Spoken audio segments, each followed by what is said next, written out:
자, 초반에 마이크가 좀 매끄럽지 못했습니다. 죄송하고요. 우리 퍼지 PD님이 간만에 국회의원 보니까 좀 쫄았나봐요. 자, 그랬고요. 강병원 의원님 지금 소개하셨지만 제가 강병원 의원님이 어떤 분인지를 한 방에 인품이랄까요? 성격이랄까요? 를 알려주는 영상을 하나 준비했거든요. 아, 그래요? 그 영상 보시면 여러분들이 아, 강병원 의원은 저런 분이구나 미리 알아차리실 수 있을 겁니다. 자, 영상 보시죠.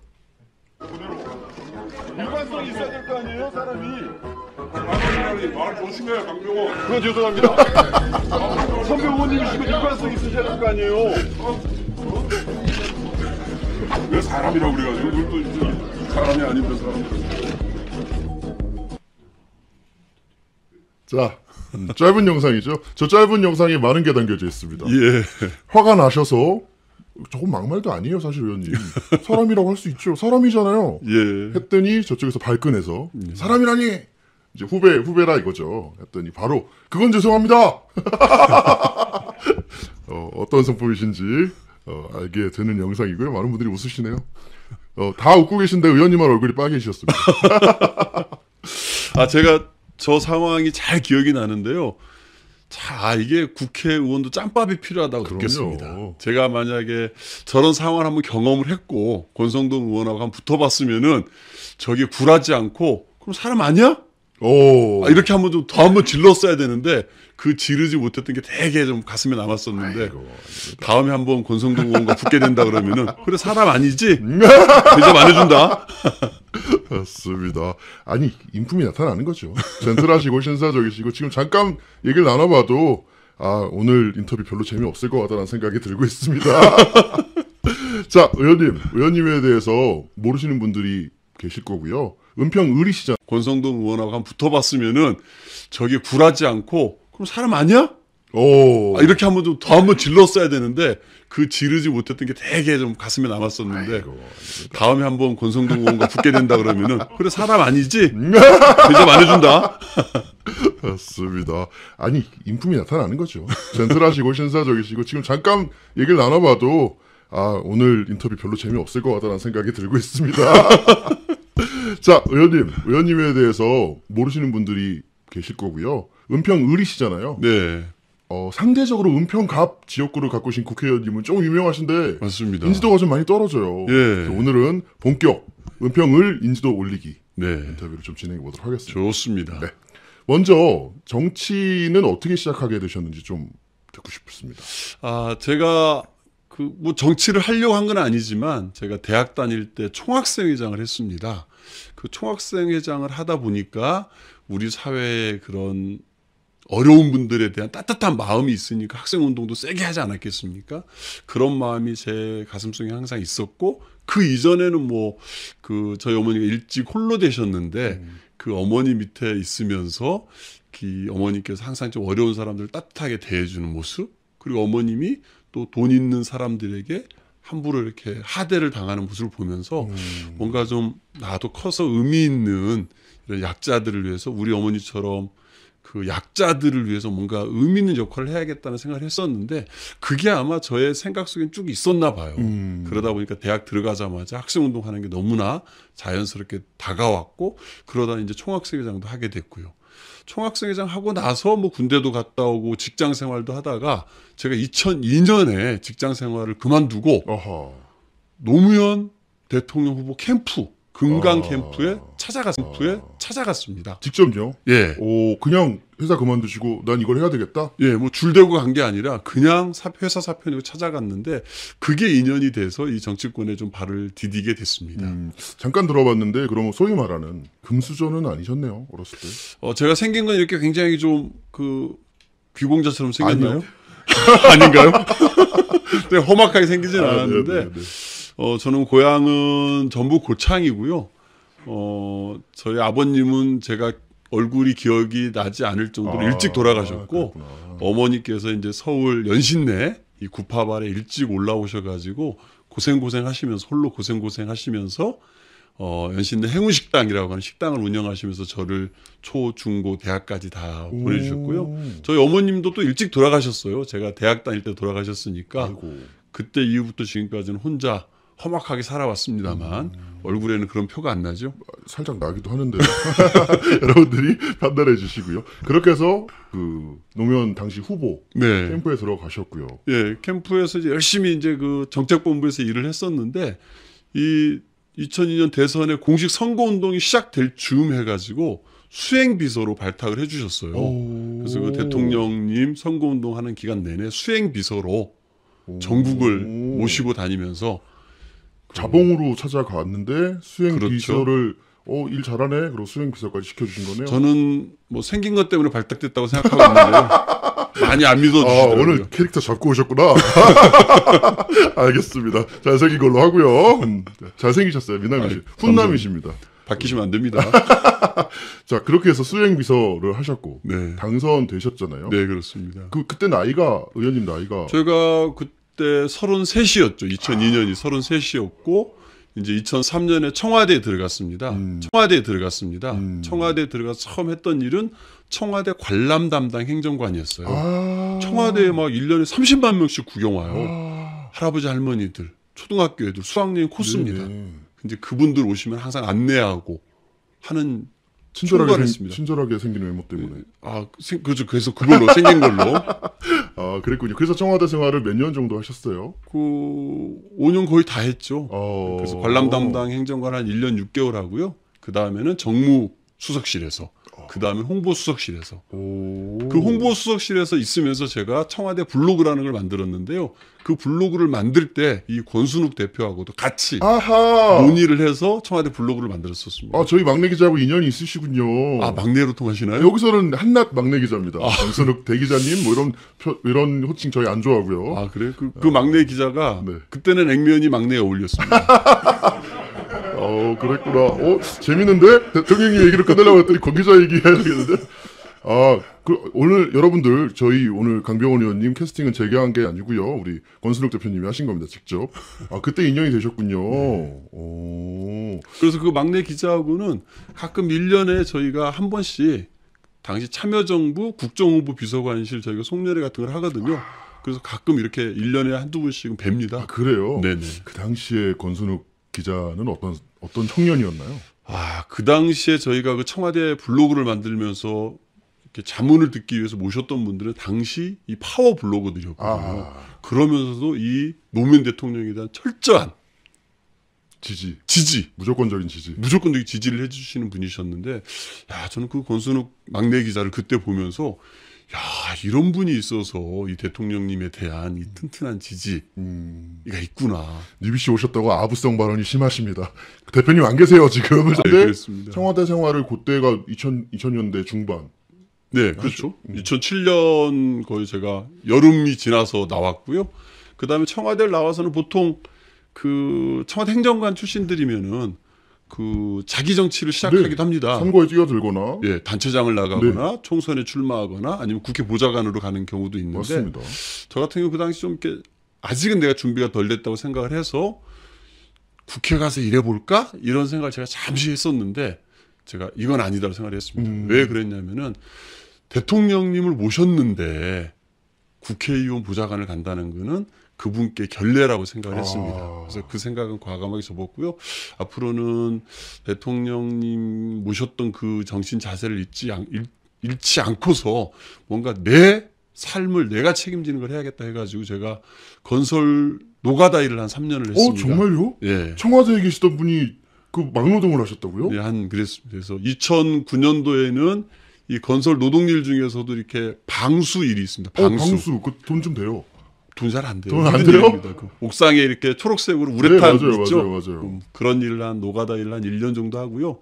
2010년 1년 동안에는 그래도 어떻게 노가다만 계속하면서 평생 살 수는 없지 않습니까? 네네, 그래서 저도 뭐 가족이 있으니까 그래서 이 건설 미장 방수 업체에 경영을 배우는 일을 한 1년 했습니다. 대표이사를 맡아서.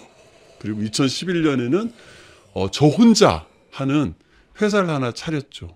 그게 이제 이 전문 건설업 단종 면허를 내가지고 회사를 하나 차렸는데 저 혼자 하는 회사였지만 하여튼 글로벌 CNT라고 하는 회사를 차려서 전국을 다니면서 이제 방수 일을 했던 경험이 있습니다. 이건 처음 알았어요. 제가 조사를 한다고 했는데 이건 처음 알았거든요. 네. 청와대에 계셨던 분이 대통령님 이제 그 서거하신 후인가요? 네. 아, 약간 좀 마르고 그러니까 정치에 관심 두기 싫으셨던 거군요. 그렇습니다. 예. 그래서 갑자기 말이 안 나오네. 저도 그러네요. 갑자기. 육체로 하는 일. 예. 그래서 말을 더 해야겠어요. 네네네. 아, 눈가가 촉촉해지셨네. 예. 아, 죄송합니다. 제가 너무 당황스럽네요. 그렇게 해서 지금 국회의원이 되시기까지의 공백이 그래도 꽤 길었습니다. 예, 그랬습니다. 그래서 그때 제가 2011년도에 그 건설 노동 일을 하면서 그 제가 초여름에 거제도에 가가지고 큰 옥상 방수를 할 기회가 있었거든요. 보통 이제 그렇게 지방에 내려가면은 같이 일할 방수팀 한 5분 정도를 봉고차에 태워서 거제까지 내려갑니다. 그래서 이제 여간방 하나 잡아서 뭐 4박 5일 같이 거기에서 먹고 자는 거죠. 그래서 이제 저녁에는 이제 김치찌개 하나 끓여놓고 소주 한 잔 먹으면서 그날 하루를 정리를 하는데 제가 그 저녁에 이제 소주 먹으면서 얘기를 하는데 방수 반장님이 그 대학교 다니는 딸 전화를 받고 돌아오더니 너무너무 기뻐하시는 거예요. 그래서 왜 이렇게 기분이 좋으시냐 그랬더니 대학교 다니는 딸이 알바를 구했다는 거예요. 어디 대기업에 취직을 한 것도 아니고요. 왜 알바? 근데 제가 그 말을 듣고 굉장히 제가 충격을 받고 그랬습니다. 왜 그랬냐면은 이 건설 노동하는 일이라는 게 하루 일당이라는 게 10만 원 조금 넘지 않습니까? 네네. 한 달 내내 일하는 게 아니에요. 맞죠. 그래서 그 방수 반장님이 한 달에 가져갈 수 있는 돈이 200만 원 좀 넘습니다. 비 오면 못하고. 못하고. 네. 그러니까 이 200만 원 좀 넘는 돈으로 대학교 다니는 딸 둘을 가르쳐야 되는 거예요. 아이고.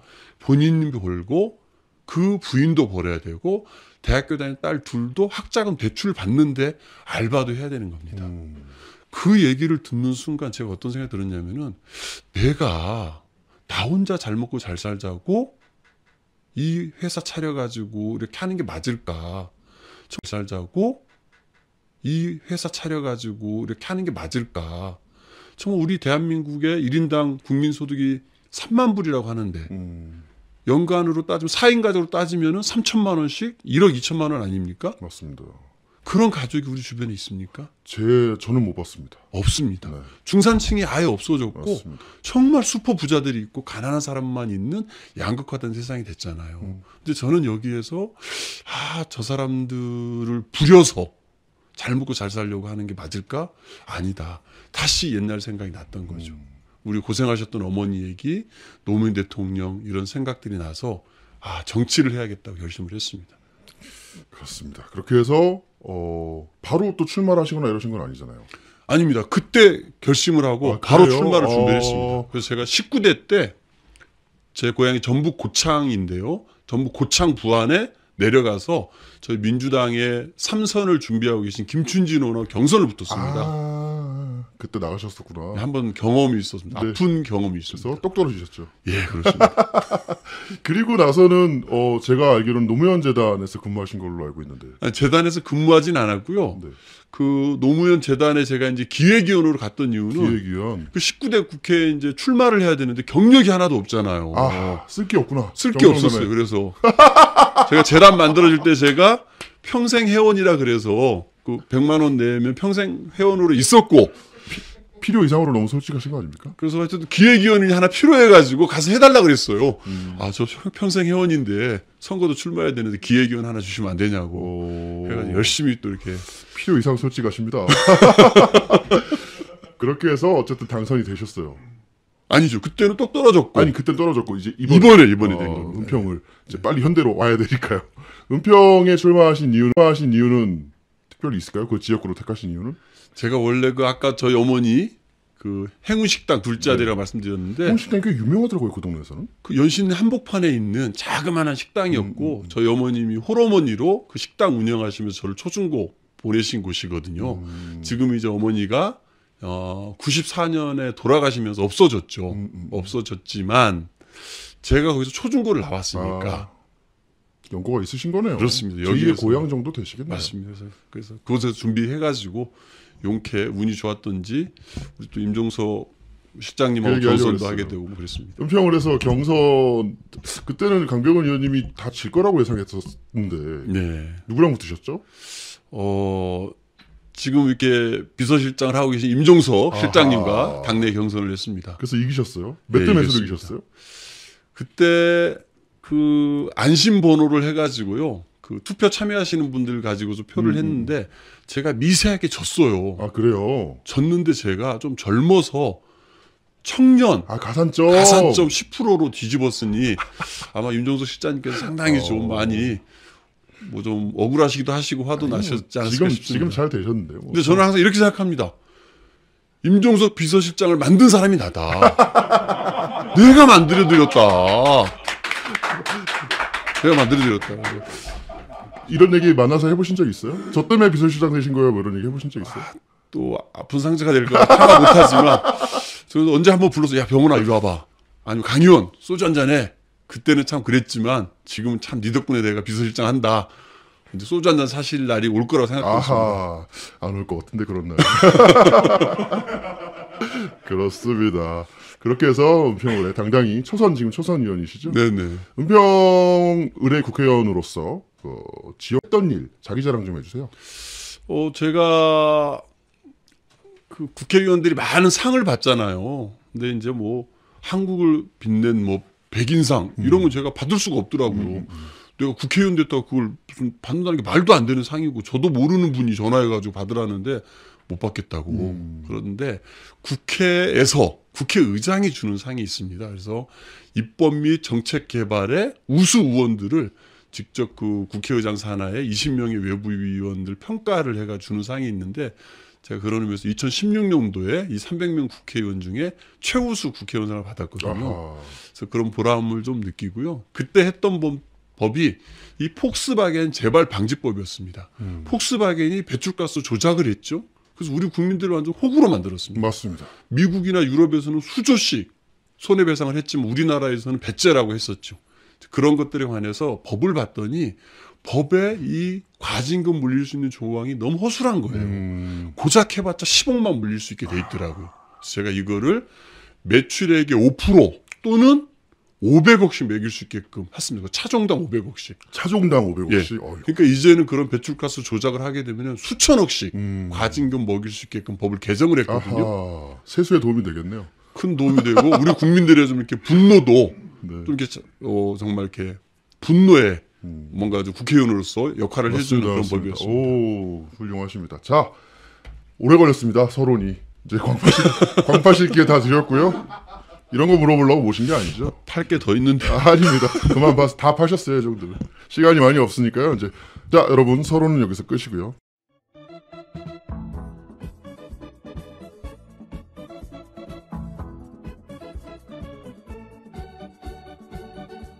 본론으로 좀 넘어가 보겠습니다.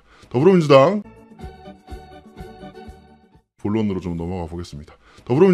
네. 당내 현안 이야기 그리고 국회 이야기 네. 좀 해보겠습니다.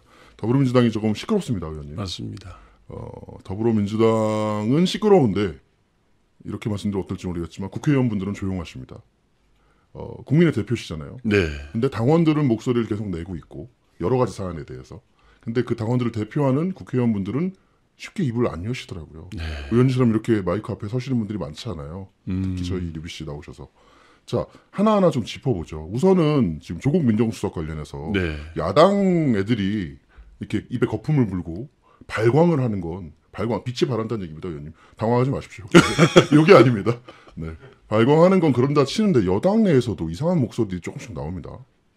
청와대에 계셨었잖아요. 네, 그렇습니다. 청와대에 계셨던 분으로서 조국 민정수석이란다. 수석 사퇴해야 됩니까? 말이 안 되는 주장입니다. 이번에 이제 특감 반원들의 비위 문제 가지고서 이 조국 민정수석 사퇴하라고 공격하는 야당이 있는데요. 저는 일절 응해서는 안 된다고 생각합니다.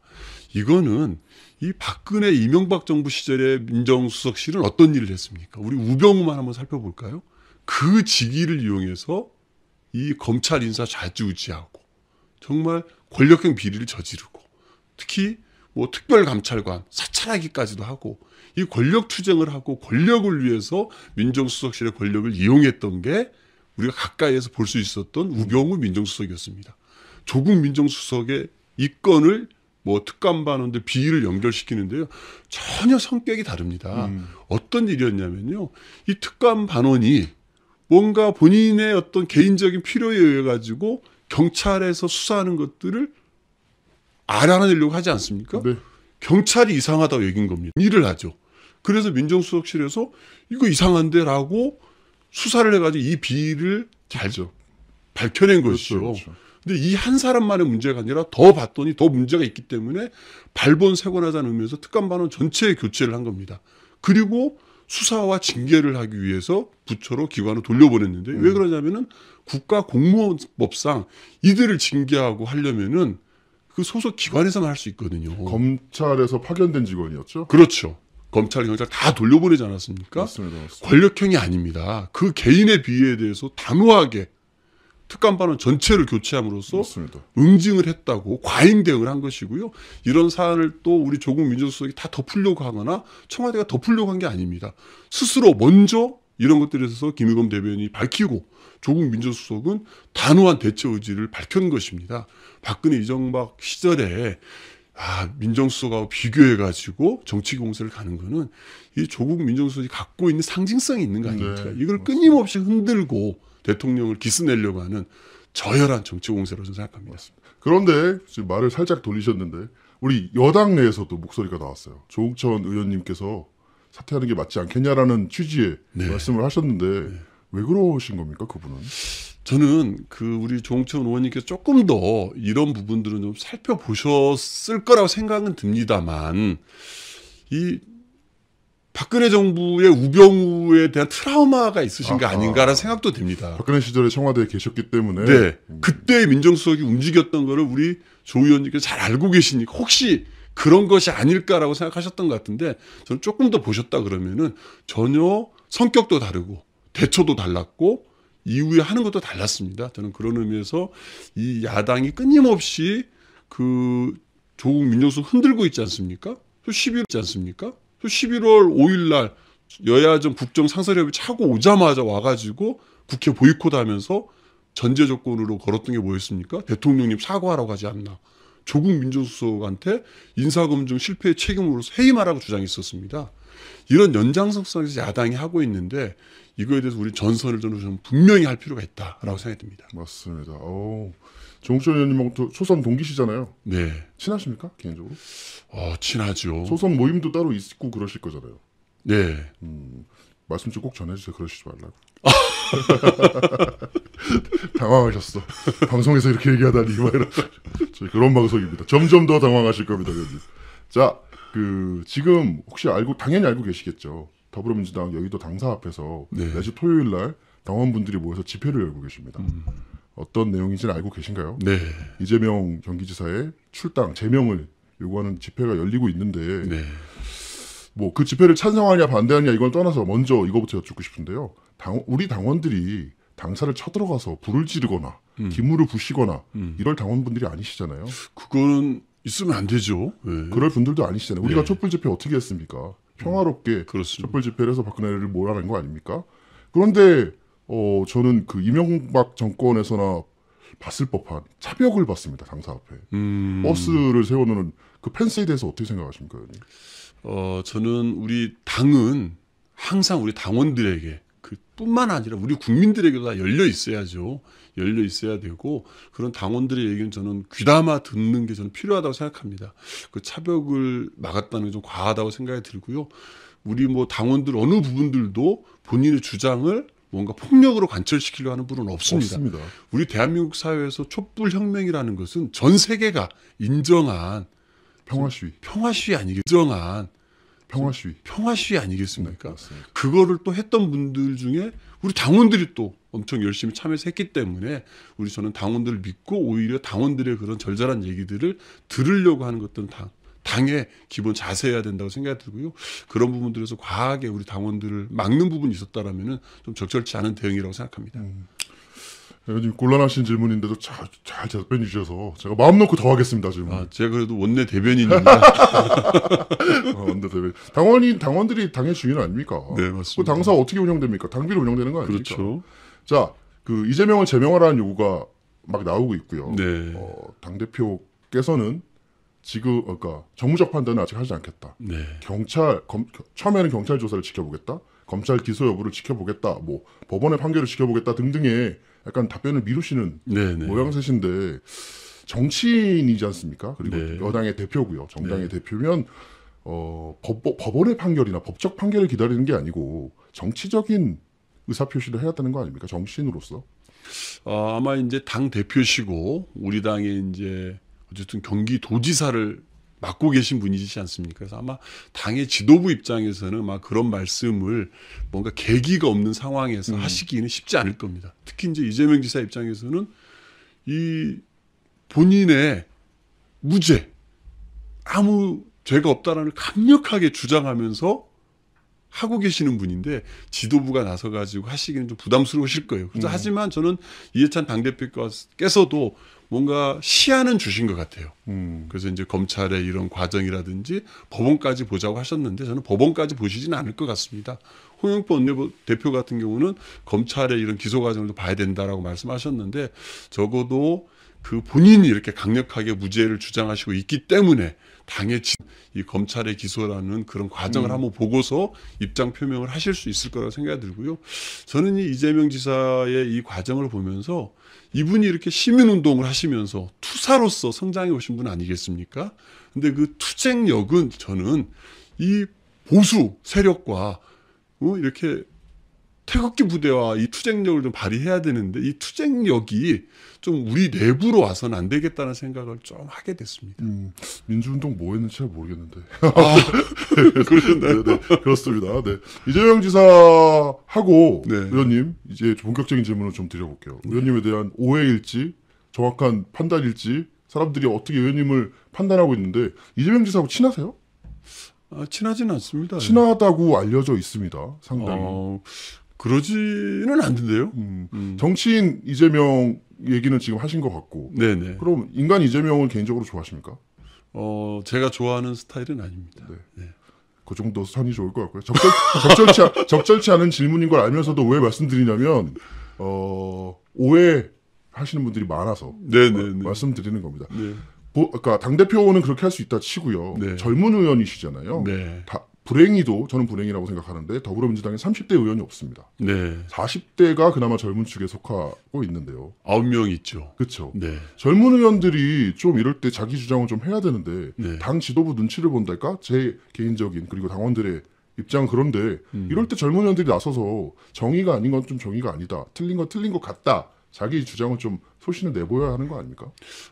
조심 말씀이고 옳은 말씀이라고 생각이 듭니다. 이제 저 같은 경우는 당의 이제 원내 대변인을 맡고 있다 보니까 공식적인 인터뷰잖아요. 이런 데 가서 얘기하기가 참 어려운 사정이 그렇죠. 있습니다. 그렇죠. 이것도 마찬가지겠죠. 하지만 제 생각을 말씀드린다라면은 우리 정치인들이 이야기가 참 어려운 사정이 그렇죠. 있습니다. 그렇죠. 이것도 마찬가지겠죠. 하지만 제 생각을 말씀드린다라면은 우리 정치인들이 좌우명으로 삼는 여러 말들이 있습니다. 그 중에 하나가 저는 수신제가 치국 평천하라고 생각합니다. 수신, 제가 그 다음에 치국과 그 치국을 통해서 평천하를 만들려고 한다. 이게 정치인들이 누구나 한 번쯤 이렇게 되새기는 말 아니겠습니까? 이재명 지사께서는 치국을 하시고자 등장하셨던 분이시고 그 이유는 평천하를 하기 위해서입니다. 그러기 위해서는 그 수신과 제거가 굉장히 중요한 말이거든요. 저는 이런 것들에 대해서 한번 좀 새겨봐 주셨으면 좋겠다라고 생각이 들고 최근에 이제 본인의 이제 무고함, 억울함을 항변하시는 과정에서 그렇게 좀 날카로운 부분이 우리 내부로 이렇게 좀 가끔 돌려지는 경우가 있는 것 같더라고요. 대통령님의 아드님을 공격한다든가 이런 거 말씀하시는 그 부분도 저는 굉장히 좀 왜 이런 말씀을 하셔서 불필요하게 오해를 살고 우리 내부에 이 분열을 더 키울까라는 생각이 들었고요. 또 경찰이 권력을 선택했다라고 말을 했었는데 저는 그 말도 되게 약간 좀 과하신 표현이 아니냐는 생각이 들었습니다. 문재인 정부의 경찰 아닙니까? 그렇습니다. 그리고 이 이재명 지사께서도 경기도지사시기 때문에 큰 권력을 어쨌든 행사하시는 행정의 대표시거든요. 그런데 경찰이 권력을 택했다라고 하는 얘기는 이 문재인 정부의 경찰이라든지 이분들이 하고 싶어 있는 역할을 전면적으로 부정하는 역할이거든요. 저는 그런 부분들에 대해서 우리 내부에 이 분열로 오해될 수 있거나 분열을 키울 수 있는 것보다는 오히려 정말 이렇게 그 내부로 총질을 하는 것이 아니라 정말 외부에 왜 수류탄을 던지고 계시잖아요. 수류탄까지. 자, 좀 더 디테일하게 들어가서 오해인지 아닌지 좀 해명이 될지 네. 해보겠습니다. 기사가 났는데 네.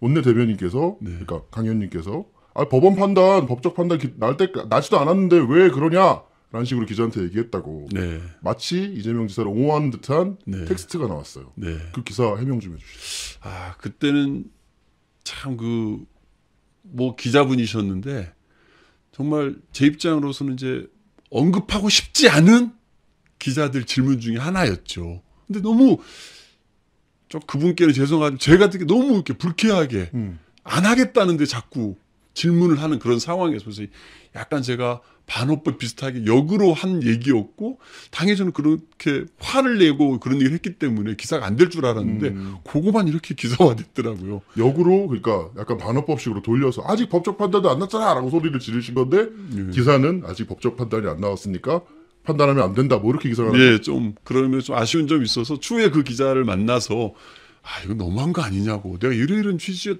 계속 얘기하다가 이렇게 약간 언성 높인 걸 가지고 그것만 땄느냐라고 했더니 좀 이해를 해주시고 더 이상 그걸 그래서 키워지지 않더라고요 그 기사가.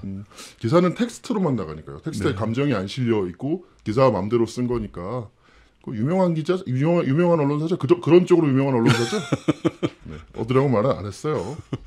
그렇습니다. 그리고 또 의원님을 공격하는 것 중에, 그러니까 네. 공격이라기보다는 의심의 눈초리를 보고 있는 것 중에 하나가 이재명 지사가 참석한 토론회. 예, 국토세? 네. 예. 국토세 그 관련 토론회에 예. 명단이 쭉 나왔는데 네. 제가 볼 때도 이분은 이재명이랑 친하지 하는 의원들이 계셨는데 강병원 의원님 이름이 딱 있었어요. 네네네. 그래서 제가 했는데 그거 네. 어떻게 된 겁니까?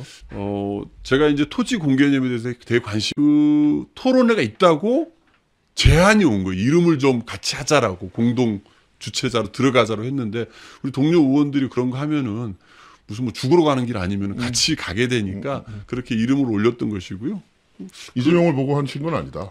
아니 뭐 이재명 지사가 한다는 걸 알았죠. 음. 알았지만 그게 무슨 뭐 이재명 지사의 무슨 이렇게 전폭적인 내가 지지자거나 뭐 이분과 뭐 정치를 같이 할 사람이기 때문에 한다라기보다는 그 당시에 토론 주제가 저의 관심사와 맞아 떨어져서 공동 주최를 하게 된 것이었죠. 네, 곤란한 질문을 제가 계속 드리고 있네요. 저 질문을 드리면서도 죄송합니다. 근데 제가 공격을 하거나 하려고 드리는 질문은 아니고요. 오해는 풀어야 되니까요. 라고 말씀을 드리는 거고, 카메라 안 도실 때는 더 심하게 말씀하셨어요. 카메라 도니까 좀 점잖게 말씀하시는 거지. 카메라 안 돌 때는 더 심하게 말씀하셨고. 자, 그럼 지금 당원들의 목소리는 더 커지고 있고요. 네. 당의 제명을 요구하는 목소리가 더 커지고 있고, 기소 여부가 곧 날 거잖아요. 만약에 기소가 된다가 네.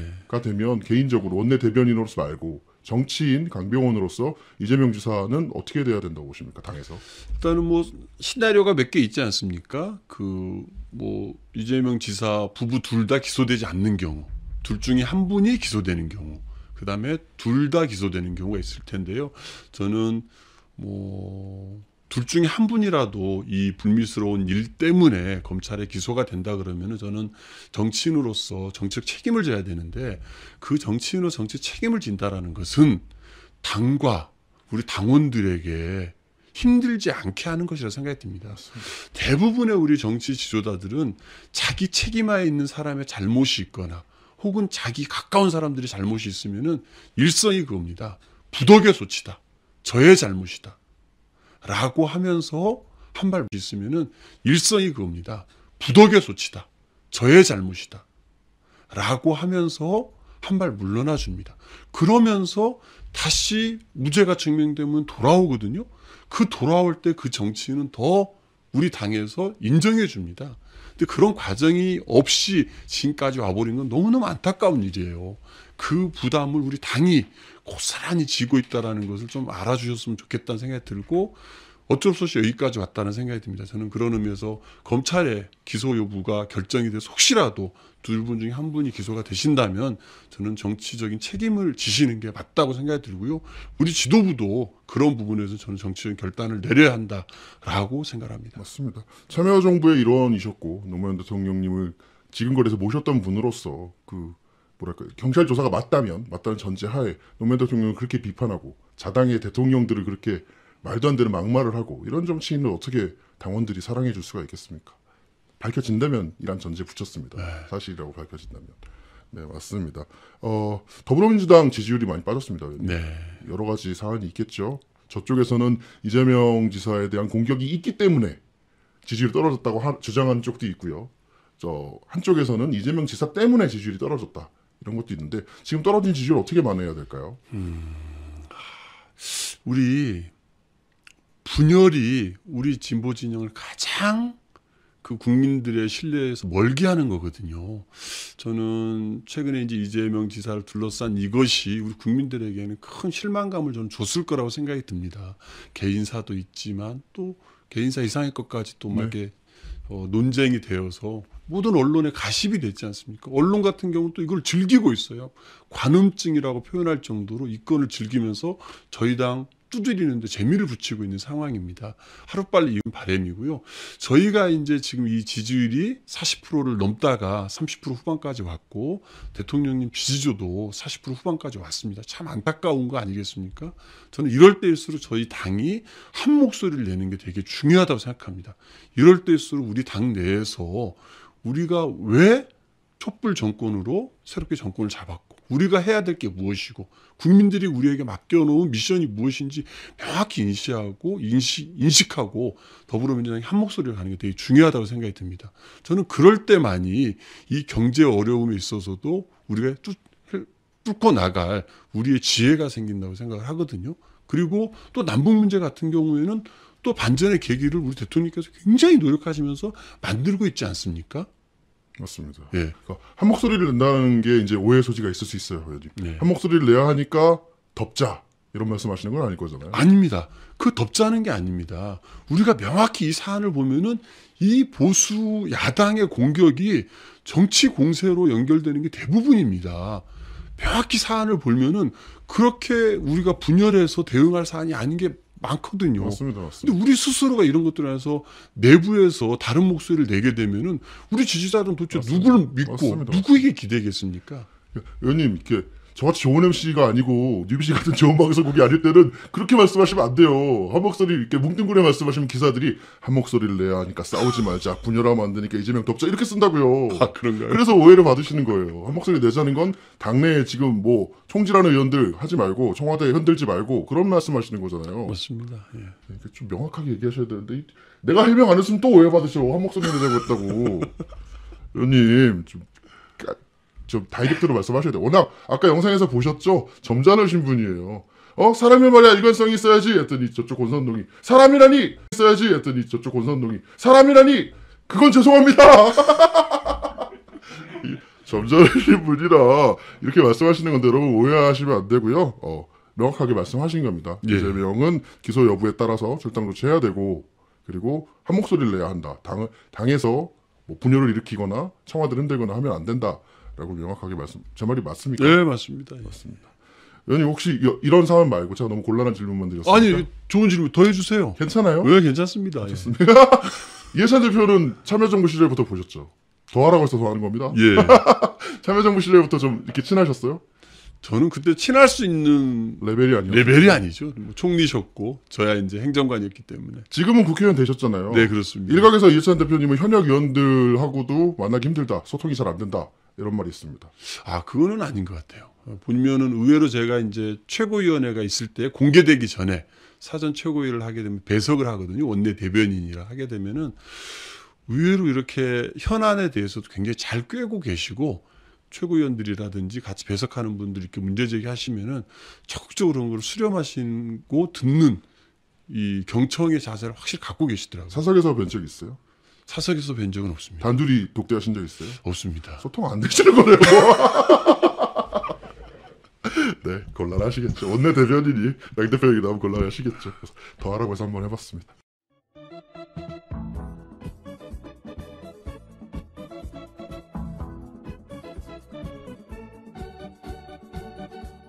의원님 그 공약 얘기나 정책 얘기나 네. 발의하시는 법 앞으로 발의하실 법안 이런 거 간단히 설명 좀 해주세요. 그 제가 이제 그 국회의원으로서 가장 보람을 느끼는 거는 법을 만드는 거잖아요. 네, 맞습니다. 제가 작년 2016년 17년 동안 제가 굉장히 환경노동위원회에 있었습니다. 전반기 국회 환노위에 있으면서 가장 심혈을 기울였던 법이 미세먼지 대책 특별법이었습니다.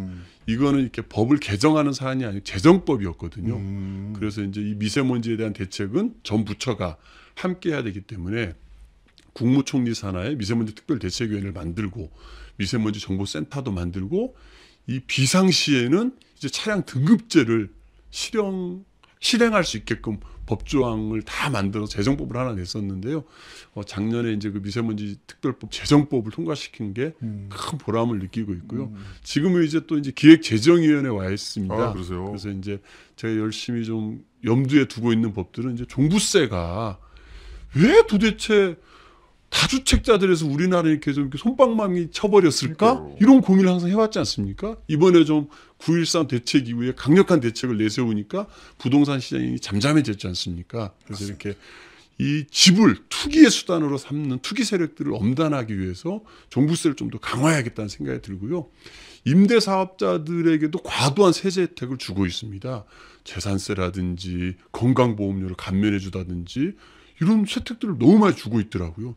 이런 부분들도 저는 임대사업자들도 수많은 집을 많이 갖고 있는 다주택자지 않습니까? 네, 맞습니다. 이분들에 대한 세대 혜택도 좀 줄이고 이분들이 의무적으로 임대주택 사업자라는 걸 등록하게 해서 세금 탈루하겠다는 막아야겠다는 생각이 들어서 맞습니다. 요즘 기재위에서는 그런 세법에 관심을 갖고 우리가 좀 놓치고 있는 것은 없는지 열심히 좀 챙겨보고 있습니다. 서민정책을 주택 문제에 관심도 많으시고 미세먼지, 그러니까 서민정책에 관심이 많으시군요. 네. 흑수저 출신 국회의원답습니다. 그렇습니다. 총선도 다가오지 않습니까? 네네. 당연히 재선 출마를 염두에 두고 계실 거고 아직은 생각할 때가 아니겠지만 아닙니다. 하고 있습니다. 아 그래요? 그러니까 우리 촛불혁명에서 우리 국민들께 개혁 과제로 부여해 준 것들을 해결할 수 있는 21대 국회가 된다고 생각합니다. 그러기 위해서 반드시 우리 당에 있는 모든 의원들은 들어와야 되고요. 좀 우리가 놓쳤던 호남이라든지 경남이라든지 이런 데까지 강원도까지 다 들어와야 됩니다. 왜 그러냐면은 이명박은 참 행복한 대통령이었습니다. 왜 그런지 아십니까? 왜 그럴까요? 그 자식이 왜 행복했을까요? 그러니까 대통령을 압도적인 표 차이로 대통령이 됐지 않습니까? 네. 근데 공약이라는 게 어처구니 없는 공약들이었습니다. 맞습니다. 4대강을 판다고 하지 않나. 이런 공약들을 내걸었는데 국회에서 견제를 못했습니다. 왜 그랬느냐? 2007년 말에 대통령이 되고 2008년에 바로 총선이 있다 보니까 좋네요. 맞네요. 한국당이 국회 입법 권한을 쓸어버린 겁니다. 맞습니다. 근데 우리는 어떻습니까? 촛불혁명으로 문재인 대통령 등장하셨지만 국회가 뒷받침을 못해줍니다.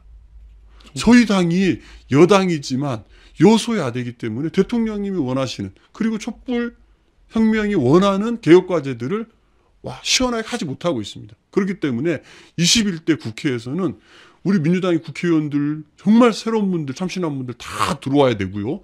더 많은 의원님들이 데려와 저희가 과반을 넘는 훨씬 넘는 일당이 되어서 촛불혁명이 맡겨놨던 과제들 대통령께서 짐지고 있는 것들 우리가 국회에서 반드시 입법으로 촛불혁명을 완수시켜야 한다고 생각합니다. 박수 한번 칠까요? 그래서 네. 아니 많은 분들이 도와주셔야 돼요. 지금 방송 끝날까봐 안 끝났어요. 의원님 안 끝났고요. 어쨌든 재선도 하셔야 되고 그게 뭐 정치적 목적의 끝은 아닐 거잖아요. 어떤 정치인이 되고 싶은지 말씀해 주시고 자 채팅창에 계신 여러분 인터뷰 제 질문은 여기서 끝이고요. 여러분들의 질문 제가 몇 가지만 받아서 이렇게 좀 전달하겠습니다. 질문은 여기서 끝이고요. 여러분들의 질문 제가 몇 가지만 받아서 이렇게 좀 전달하겠습니다.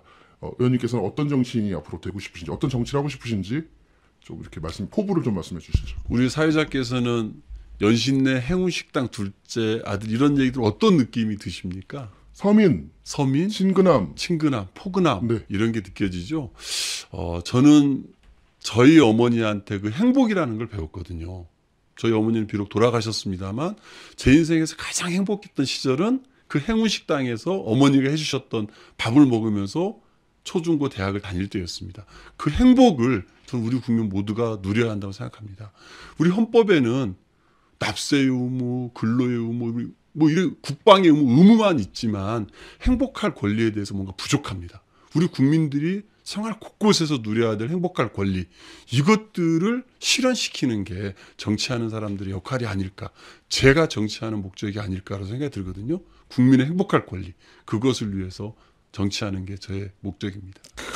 국민 행복을 위해서, 그리고 아까 말씀하셨듯이 문재인 대통령님의 성공, 그리고 문재인 정부의 성공, 그리고 정권 연장을 위해서 총선 그리고 재선 꼭 되셔서 열심히 해주시고요. 자, 지금부터는 질문 타임을 좀 가져보겠습니다.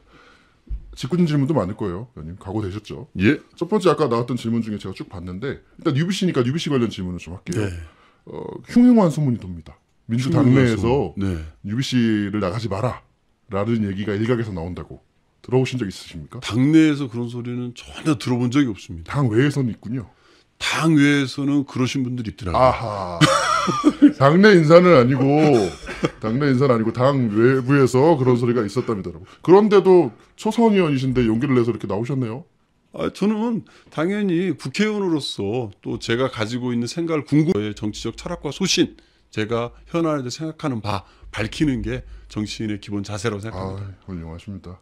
자, 다음 질문 또 주세요. 당내 그 당원들이 많이 요구하는데 당원 게시판을 만들어주기로 공약을 당대표 후보들이 전부 다 하셨었거든요. 네. 당 게시판이 없습니다 지금. 안타까운데요. 거의 다 마무리가 되어가는 모양입니다. 만들고 있습니까? 예, 만들고 있고요. 이게 그 당원들이 가지고 있는 개인 정보와 뭐 게시판하고 연동하는 문제가 있는 모양이에요. 박주민 의원이 얼마 전에 당원들과 중구난방 토론회에서 아마 밝혔을 것 같은데 이 당원 게시판이 잘 만들어지고 있고 조만간 그 당원들이 의견을 마음껏 올릴 수 있는 게시판이 오픈할 것으로 저는 들었습니다. 늦게 만드실수록 분노는 분노 게이지 높아져 있기 때문에 더 시끄러울 거거든요. 만약에 이제 담당자나 지도부들 만나면 꼭 전해주세요. 빨리 만들라고. 알겠습니다. 이게 좀 하는 일이고. 자, 다른 분들도 여러분들 질문을 주세요. 질문을. 기회 되실 때마다 UBC 또 나오실 생각이 있으시냐고. 기회 되시면. 불러주시면 저는 기꺼이 뭐. 정말요? 예, 그러세요. 제가 그럼 사안이 있을 때마다 인터뷰를 좀 요청을 하겠습니다. 그러십시오. 예. 알겠습니다. 우리 예전에 막내 기자가 자주 불렀던 것 같은데. 막내 기자. 네, 막내 기자가 오늘도 부르셨죠. 자, 의원님 이건 제 질문입니다. 네. 당내에서 외모 소열 매지라고 생각하십니까? 이게 진짜 뭐 제 입으로 얘기하기 참 힘든데 그 초선으로 들어왔을 때요. 뭐 저희 당에 뭐 F4 이런 얘기 논란이 있었는데요. 됐습니다. 대답하지 마세요. 네, 알겠습니다. F4까지 했으면 될 것 같고요. 아니요. 제가 거기 들었다는 게 아니라 뭐 F4를 부르는데 저는 안 들어가더라고요. 자, 질문이 계속 올라오는데 F4는 됐고요. 원내 대변인이시죠? 게 아니라 뭐 F4를 부르는데 저는 안 들어가더라고요. 자, 질문이 계속 올라오는데 F4는 됐고요. 원내 대변인이시잖아요. 네. 그러니까 대변인 발언이랄까 좀 앞에서 공격을 많이 받으시잖아요. 대변인이다 보니까 당의 의견을 얘기해야 되니까. 대변인들은 자기 의견을 얘기하는 겁니까? 아니면 당에서 시키는 거 읽으라고 하는 거 읽는 겁니까? 적어도 이제 우리 집권 여당의 대변인 아닙니까? 그래서 당의 목소리도 가고 또 그만큼의 또 대변인의 독자적인 것도 존중을 해주죠. 근데 이제 크게는 어떤 중요한 사안에 있어서는 대변인의 목소리보다는 당의 목소리를 전달하는 게 더 중요하고요. 근데 저는 저희 당의 목소리가 적어도 국민의 목소리와 함께 간다고 생각을 합니다. 가야 한다고 생각하시는 거죠? 함께 가야 하고 가고 있죠. 근데 지금 왜 말씀을 왜 드리냐면 네. 게시판을 지금 보셨는지 모르겠지만 이재정 의원님 관련된 비토가 막 올라오고 있습니다. 그래요? 이재정 의원님이 제국 민정수석 관련해서 네네네. 저는 실언이라고 개인적으로 생각합니다. 네. 그러니까 본인 생각이 아니시길 바라고요. 네. 근데 이제 조국 민정수석 관련해서 약간 좀 비판하시는 논평을 냈는데 네. 그에 관해서 원내 대변인으로서 어떻게 보셨습니까? 그 발언? 아마 그 당시에 이제 아마 조국 민정수석을 뭔가 좀 이렇게 당에서 뭔가 그 보호하면서 이 야당의 이 조금 민정수 흔들려고 하는 이런 공격을 좀 방어하시려고 하셨다고 저는 생각이 듭니다. 저는 그런 의미로 좀 이렇게 따뜻하게 받아주시면 좋겠다 생각합니다. 네. 비판 받을 일은 비판 받고 또 사과할 건 사과하고 고칠 건 고치고 그러고 가면 되죠 뭐. 사과하시는 건 사과하시는 분들의 몫이고 사과를 받고 그게 진정성 있게 느껴지면 또 사과를 받고 쿨하게 넘어가시는 거고 저희 당원도 쿨합니다. 비판 받으실 때 잘못됐다고 생각하면 바로 잘못됐다고 말씀하시면 당원분들 다 용서해 주세요 또. 네. 그렇다고 생각합니다. 제가 나중에 따로 이거는 그런 겁니다. 당의 목소리를 대변할 수밖에 없죠. 당 대변인은. 그리고 말씀드린 거고요. 버스벽은 아까 계속 세우실 건가요? 라고 질문이 올라왔는데 대변인께서 의원님께서 어떻게 하실 수 있는 상황은 아니지만 옳지 않다라고 말씀하셨고요. 당내 건의 좀 해주십시오. 버스벽 치지 말라고. 예, 그러겠습니다. 최고위원 뭐 초선 박주민 의원도 계시고 친하신 분들 많으실 거잖아요. 네, 박주민 의원은 저의 갑이죠. 은평갑. 예. 네, 맞습니다. 이제 깨알 갑을 개그. 한번 찾아가서 한번 갑게 한번 말씀드리겠습니다. 알겠습니다. 그러니까 당원들이 우리가 만약에 폭력적인 행위를 누구 하려고 그러면 우리 당원들이 가서 먼저 잡을 거거든요. 하지 네. 말라고. 그러니까 그건 꼭 하지 말라고 해주시고 질문 가장 많이 올라온 게 그겁니다. 의원님, 당원이 당의 주인 맞습니까? 라는 네, 질문이 당연하죠. 가장 많이 올라옵니다. 예. 그거에 관련해서 말씀 좀 해주시죠. 당원들한테 좀 뭐랄까요? 오늘 혼나러 나오신 건 아니지만 어쨌든 더불어민주당을 대표해서 의원님으로 나오신 거니까 당원분들이 좀 상처를 많이 받으셨어요. 저는 뭐 대한민국 헌법 1조에 나와 있듯이 우리 대한민국 민주공화국의 주인은 바로 우리 국민들 아니겠습니까? 그것처럼 우리 더불어민주당의 주인도 당원이십니다. 결국 이분들의 뜻이 모여서 우리 당의 큰 정강 정책도 만들어진 것이고 또 이분들의 뜻에 의해서 우리 당도 굴러가는 것이고 당원들의 의견 소통하지 못한다 그러면 우리 당도 힘을 잃게 될 것입니다. 저는 우리 당이 지지율이 떨어지고 어려울 때일수록 당원들의 소중한 얘기들 귀담아 들어야 한다고 생각하고요. 그렇게 할 때만이 우리 당이 더 힘있게 우리 개혁을 위해서 문재인 정부의 성공을 위해서 나아갈 수 있다고 생각을 합니다. 되게 중요한 포인트고 우리가 절대 잊지 말아야 될 게 우리 당의 주인은 바로 당원이다. 잊지 말아야 한다고 생각합니다. 맞습니다. 오늘 장시간 인터뷰였는데 예정보다 저희가 굉장히 많이 길게 했습니다. 벌써 끝나려고요? 지금 거의 벌써 끝나려고요? 지금 거의 40분 했어요, 의원님. 20분 하기로 하고 40분 넘게 했습니다, 인터뷰. 그래요? 감사하고요. 오늘 뉴스 밀렸는데 큰일 났네. 감사하고요. 우리 종종 또 이슈가 있을 때 제가 연락을 드리고 모시겠습니다. 좀 나와주시고요. 그 당 내부에는 그런 목소리가 없다고 하셨는데 당 외부에서 공격 많이 받으셨죠? 여기 나온다고 하니까. 뭐 많이까지는 아닌데 뭐 많은 분들이 좀 우려하시는 분들도 있으셨는데 예. 훈장이라고 생각하시면 됩니다. 알겠습니다. 다음번에 저희가 또 모시겠고요. 초선 의원으로서 이건 제 판단인데 초선 의원으로서 이 정도면 굉장히 용기 내신 거예요. 이 정도 그래요? 말씀하신 거면 그렇다고 저는 생각합니다. 근데 하지만 그 판단은 보시는 분들의 몫일 거고요. 앞으로도 본인 소신, 본인 철학, 본인 정치적인 스탠스 네, 많은 분들께 보여주시고 평가받고 하시고 좋은 정치인 되셨으면 좋겠습니다. 그러겠습니다. 감사합니다. 나와주셔서. 예, 고맙습니다. 감사합니다. 박병원, 은평을 의원이셨습니다. 잠깐만, 강병원이요, 강병원. 죄송합니다. 강병원 의원이셨습니다. 박수. 죄송해요. 감사합니다. 예. 막판에 실수를 해버렸네. 자, 제가 어제 들었는데 SNS에 그동안은 별로 인지도가 없으셨거든요. 그래서 별로 댓글이 없었는데 어제 악플을 많이 받으셨대요. 제가 보기엔 별 양이 아니었거든요. 근데 우리 강병원 의원님한테 그게 컸나 봐요. 그래서 깜짝 당황하셨다고 놀라셨다고 하는 얘기를 보좌관님을 통해서 제가 들었습니다.